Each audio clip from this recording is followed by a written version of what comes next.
Hello children, today I am here with the three most expected questions from the chapter The Enemy. Fine? तो ये तीनों ही questions आपके text book के हैं. तो पहला क्वेश्चन मैं लेती हूँ. There are moments in life when we have to make hard choices between our roles as private individuals and as citizens with a sense of national loyalty. Discuss with reference to the story The Enemy. Fine? तो यहाँ पर जो question का क्या मतलब है कि कभी कभी लाइफ में ऐसे मोमेंट्स आ जाते हैं जब हमारे पास दो चॉइसेस होती हैं कि ये करें या ऐसा करें. तो डॉक्टर सडाओ के पास दो चॉइसेस थी कि पहली चॉइस ये थी कि being a doctor weather he should save the life of the enemy, और दूसरी चॉइस कि अपनी कंट्री को के लिए लॉयल होना.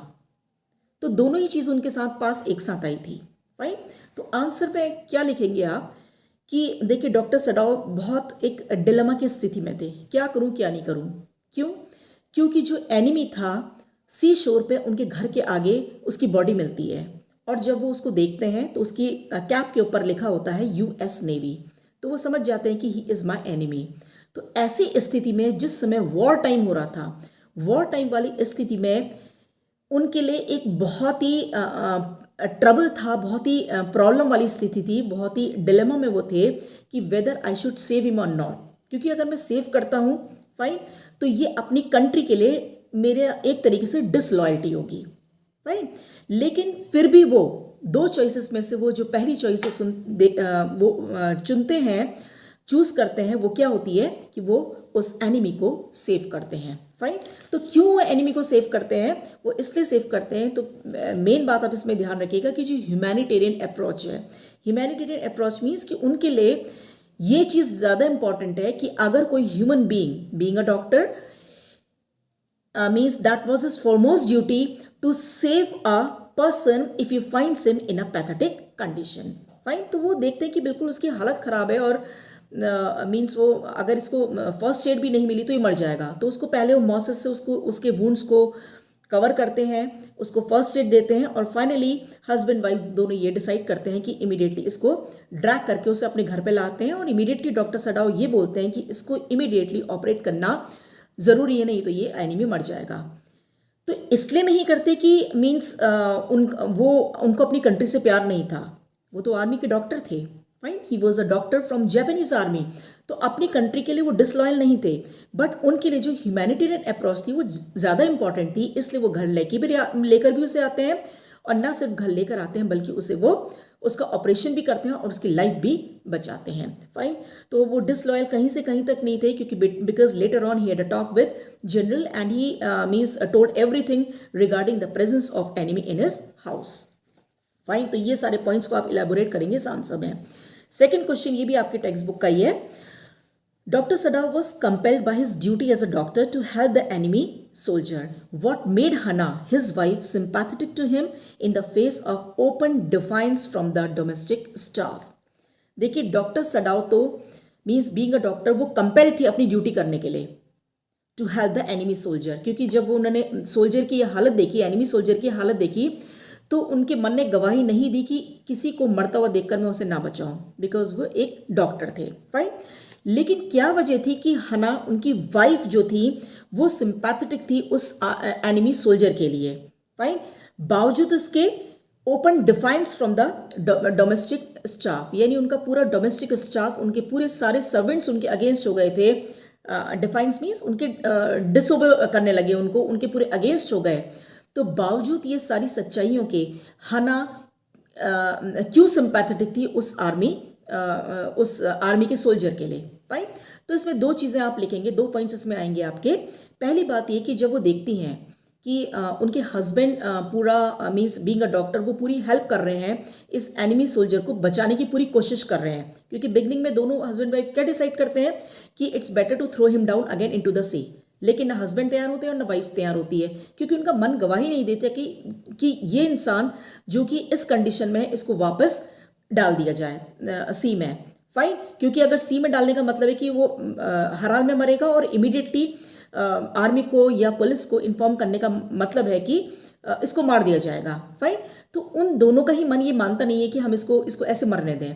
तो हना भी जब देखती हैं कि my husband is trying to save his life, उन्होंने उसको मॉस से प्रोटेक्ट किया, फर्स्ट एड दी और फाइनली वो ड्रैग करके जब दोनों लाए और जब उनके हस्बैंड ने ये बोला कि इसको इमीडिएट ऑपरेशन की ज़रूरत है, तो हना को लगा कि जब मेरे हस्बैंड इसे सेव करने की कोशिश कर रहे हैं तो बीइंग अ डॉक्टर वो अपना पूरा कोशिश इसको बचाने में लगा रहे हैं, बुलेट को बाहर निकालने के लिए वो ऑपरेशन करने को तक तैयार हो गए हैं। तो this is my duty, being a good wife, it is my duty to cooperate and support and help my husband in every possible way. यहाँ तक कि जब उनके हस्बैंड उनको ये बोलते हैं कि आप एनेस्थीसिया दो, तो उसको एनेस्थीसिया देना नहीं आता था हना को, लेकिन अपने हस्बैंड के सेक के लिए वो एनेस्थीसिया भी देती हैं, पूछ कर अपने हस्बैंड से कि कैसे दिया जाता है। फाइन। दूसरी पॉइंट ये है कि वो एक तो husband means being a good wife, वो उन्होंने पूरा अपना सपोर्ट एंड कोऑपरेशन अपने हस्बैंड को दिया। और दूसरी बात फिर इसमें यहाँ पर यही आती कि ह्यूमैनिटेरियन अप्रोच। फाइन। मीन्स उनको लगा कि ये भी एक आफ्टर ऑल एक ह्यूमन बीइंग है। जब उसके वुंड्स को वॉश कर रही थी तब भी लगा कि देखो ये एक मीन्स 24-25 साल का शायद ये लड़का होगा। फाइन। और वो सारी चीज़ें वो सोच रही हैं। फाइन। और उसके बाद जो ऑपरेशन हो जाता है तो उसको पूरा ब्रेकफास्ट प्रॉपर देती हैं। हालांकि मीन्स उनको पूरा पता है कि सारे सर्वेंट्स अगेंस्ट में हो गए हैं और इवन वो तब भी डर जाती हैं जब वो पुलिस का मैसेंजर भी उनके घर आता है, लेकिन बावजूद उन सारी चीज़ों के कहीं पर भी ऐसा नहीं होता कि वो एनिमी के साथ कोई दुर्व्यवहार करते हैं या कोई ऐसा बिहेवियर करते हैं कि ये हमारा एनिमी है। फाइन। तो दोनों ही हस्बैंड वाइफ के लिए ह्यूमैनिटेरियन अप्रोच फॉरमोस्ट चीज़ थी जो उन्होंने किया। Fine. Now question number 3, why hatred against a member of the enemy race is justifiable, especially during wartime?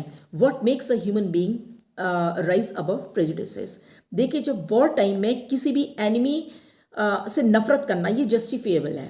Fine. अगर दो कंट्री के बीच में वॉर हो रहा है तो दूसरी कंट्री का कोई भी सोल्जर वो कितना ही अच्छा क्यों ना हो, वो हमें वो अपना एनिमी लगेगा, ये जस्टिफिएबल है वॉर टाइम जैसी सिचुएशन में। फाइन।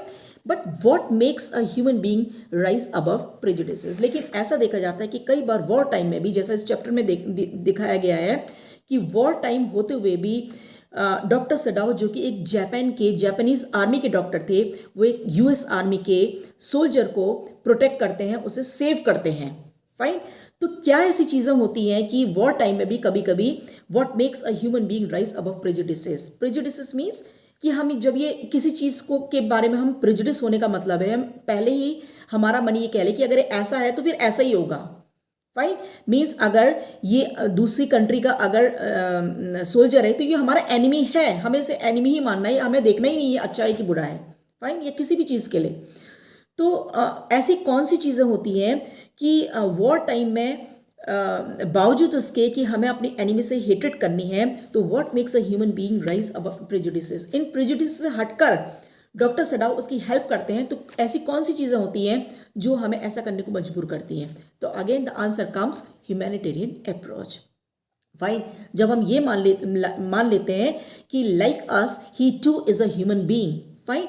कि ये भी एक इंसान है, हमारा दुश्मन है बट ये भी एक इंसान है, और अगर ये किसी पैथेटिक कंडीशन में है या मिजरेबल कंडीशन में है और अगर हमारे हाथ में है तो पहले हम इसकी जान बचा लें, दुश्मनी हम फिर बाद में निभाते रहेंगे। फाइन। और यही डॉक्टर सडाओ ने किया क्योंकि वो आर्मी के डॉक्टर थे और उनकी आत्मा ने उनको कहीं पर भी ऐसा नहीं बोला, because when they means they take a promise, when they become doctor they take a promise that yes will try our best to save if we find any person in any pathetic condition. Fine. और तो यही उन्होंने किया और इसी में यही सब तीनों ही क्वेश्चंस में अगर आप देखेंगे तो एक ही आंसर निकल कर आ रहा है। आप याद रखिएगा एक word, humanitarian approach. Fine.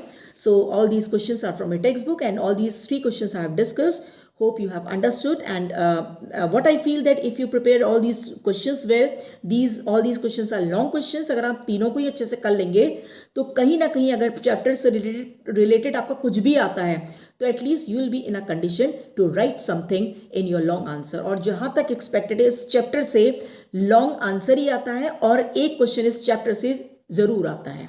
Fine. So prepare your all these questions properly, and all the best, children. Thank you.